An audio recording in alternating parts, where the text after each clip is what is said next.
Now to Indianapolis, to the War Memorial, and Governor Mitch Daniels. Greetings from the home of Super Bowl 46. The status of loyal opposition imposes on those out of power some serious responsibilities to show respect for the presidency and its occupant. What did you call President Obama? I called him Captain Scuttling, you know, the captain that fled the ship in Italy. Good evening, Americans, and welcome to the Ed Show tonight. President Obama has the entire Republican Party on the ropes. The Republicans are just taking one cheap shot after another trying to get back into the fight. This is the Ed Show. Let's get to work. What did you call President Obama? I called him Captain Scuttling, you know, the captain that fled the ship in Italy. The Obama derangement syndrome is being taken to a whole new level. Get the hell out of the United States of America. Melissa Harris Perry and Dr. James Peterson are here with reaction. Good to have you with us tonight, folks. Thanks for watching. Newt Gingrich is taking a pounding in Florida. He's been outspent by Mitt Romney 5-1, and his poll numbers, well, they have taken a dive. But even Gingrich knows what kind of red meat the conservative Republican audience really wants. And it says something very, very important. And it's something I want to take a minute to talk about. The Obama administration is engaged in a war against religion. Gingrich has absolutely no proof that President Obama is waging a war against religion. But proof with these guys, it's really not necessary. The top two Republican candidates have been saying all kinds of extreme things about the president for the past 2 months. He wants to turn America into a European-style social welfare state. President Obama has been, historically, the most effective food stamp president in American history. President Obama has reversed John Kennedy's call for sacrifice. He would have Americans now ask, what can the country do for you? Tells you everything you need to know about the difference between Barack Obama and the five of us, that we actually think work is good.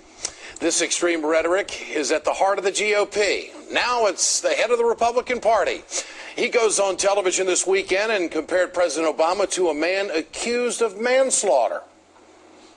In a few months, this is all going to be ancient history, and we're going to talk about our own little Captain Scuttling, which is President Obama, who's abandoning the ship here in the United States and is more interested in campaigning than doing his job as president. What did you just say? What did you call President Obama? I called him Captain Scuttling, you know, the captain that fled the ship in Italy. That's our own president who's fleeing the American people and not doing his job and running around the country and campaigning. The captain of the Italian cruise ship faces criminal charges in the deaths of at least 17 people. He is accused of abandoning the ship. Even people within the Republican Party said Reince Priebus was out of line with his comments. But he defended himself on Fox News today. This is ridiculous, Megan. The analogy was made, and it was an analogy of leadership, that in a time of crisis, this president is leaving the White House and campaigning nonstop all the time. I think it's pretty clear.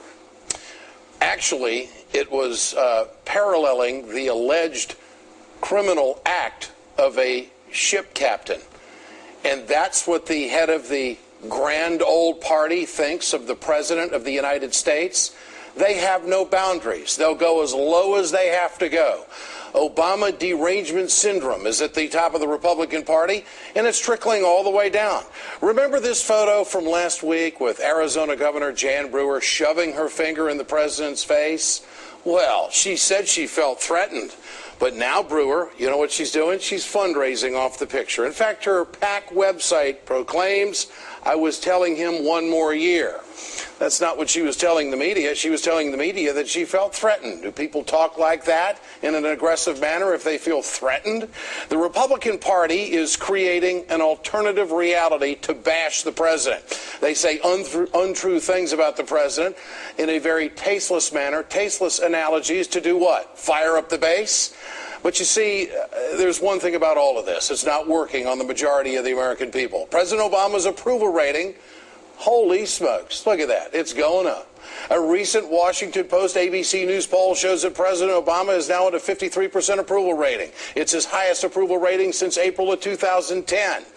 Even right-wing pollster Rasmussen has President Obama at 51% approval rating. These extreme attacks by Republicans are happening because the president was effective in the State of the Union address last week, and this is the only way they know how to combat it. He was effective because he had the facts on his side. In the 6 months before I took office, we lost nearly 4 million jobs. And we lost another 4 million before our policies were in full effect. Those are the facts. But so are these. In the last 22 months, businesses have created more than 3 million jobs.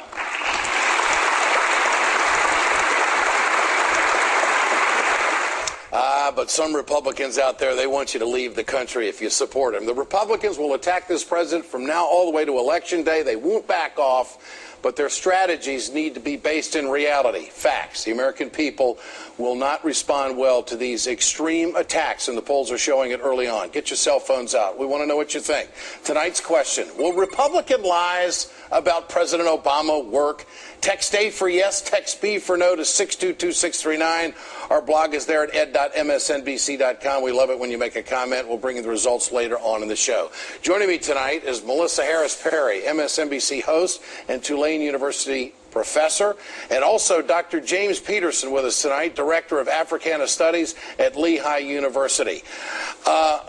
Melissa, this is for the head of the Republican Party to compare the President of the United States to an alleged criminal possibly facing manslaughter. I mean, how low will they go? Well, what I really appreciated about the introduction here was the point that, on the one hand, we have the rhetoric of GOP candidates and now of the party itself. On the other hand, we have the choices being made by the American people. And I think we have to be really careful about getting too anxious. Should he apologize? I don't think so. You don't? No. I mean, from two perspectives. From a pure political perspective, if you're President Obama, right now, these attacks are working to make President Obama seem more reasonable in the light of most sort of swing voters, the people who will actually be important for winning this election. But even beyond the politics, for the kind of fact-based piece, part of what this allows the president to do is to consistently look like the grown-up in the room compared to people who are just saying kind of appalling things. James, your thoughts. Do you think that Reince Priebus should apologize for that unwarranted attack? Well, no. But first, let me congratulate Melissa on her new show. We're all really, really excited about it.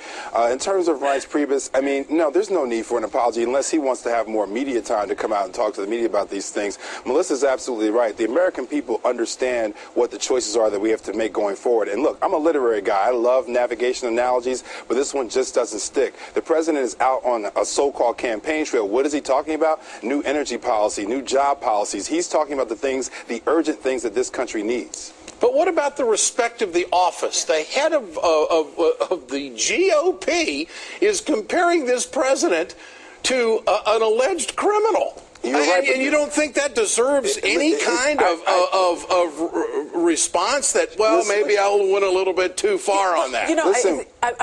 So, James, you'll appreciate this. I'm reading right now in the Jeffersonian era, because I'm teaching a class on America's First Ladies, and we're reading about Jefferson. Sure. Man, you want to talk about people who said insanely over-the-top things about a president. Now, some of them were true, but some of them were just completely over the top. I just want to point out this has been part of American rhetoric, and I think what we have to remain focused on isn't the damage that it does to the president's ego or even to the office, but rather what it does in a kind of divisiveness of the American people. How does this kind of language suggest to some Americans you get to be part of this sort of political process and others you don't get to be part of it? Congressman, Ed, at this point, go ahead. At this point, Ed, the American people are unfortunately getting used to this kind of rhetoric coming from the right. There have been so many instances where we've been on this show and talked about so many different disrespectful things directed at President Obama, and we can talk about the office and all that, but the American people know, we understand that, look, politics has become a pretty dirty business, and yes, we want to raise the level of the discourse, but it seems like that's a long way down the path, a long way going for us in the future. Well, it is permeating through the Congress on the right wing as well. Congressman Alan West used very heated language against the president this weekend. Here it is. And we need to let President Obama, Harry Reid, Nancy Pelosi, my dear friend, the chairman of the Democrat National Committee. We need to let them know that Florida ain't on the table. You can take it to Europe, you can take it to the bottom of the sea, you can take it to the North Pole, but get the hell out of the United States of America. So if you don't agree with Republicans, go ahead and leave the country, Melissa. Oh, that's right. I mean, this is the oldest, nastiest way of throwing some people out of the American story, right? Not we're a country of people who disagree and disagree without becoming disagreeable. Not we're a country that's always built on the free exchange of ideas. Not that the First Amendment is powerful and that elections are how we choose leaders, but just if I don't agree with you, then you are no longer American. And that kind of very base level, that notion that if we don't agree, then you're not even part of the story, that I think is the thing that is most dangerous, much more dangerous than any mean words we call the president. So, James, does all of this rhetoric being thrown out help President Obama and the Democrats win the House back? Well, certainly some of it does, but I mean, who is Alan West? I mean, who is this guy? I mean, I would, again, you know, we talked earlier about, let's debate this guy. Let's talk to him and see what's going on in his mind. He seems to me to be really off the charts here. And the bottom line here, when we think about the ways in which the political discourse has been contaminated by this kind of language, I do think we need to be concerned about it, and we need to address it in some kind of direct way. But I mean, also, can we get beyond the kind of isolationist, negative rhetoric that's dominating the discourse, especially on the right? But you know, we need to be better than this. We need to be better than this. Well, I don't hear Democrats talking the way Jan Brewer talks. I don't hear Democrats talking the way Congressman West talks. Or I haven't heard any chairman of the Democratic Party speak that way about the President of the United States. Yeah. So I mean, I never heard Bob Dole talk like that. I never heard George H.W. Bush talk like that. Those are different kinds of Republicans. Well, I mean, it always feels to me a little bit like desperation. Like this is the Republican Party that sees itself and its base slipping away. That has it's kind of painted itself into a corner with its anti-immigrationist, anti-woman, anti-reproductive rights, now anti-young people having jobs. I mean, they're against so many people that the small slice of the electorate to whom they're trying to appeal right now is not sustainable over the long term. You feel this kind of panic coming up. But Alan West has taken America, love it or leave it. That there is no room for debate. If you don't think the way we think, then you should leave the country, and we want you to leave the country. Listen, James, what is the next step? A confrontation? The next step for Alan West is to do a history lesson to understand there were people in this country that were saying that about people that look like him.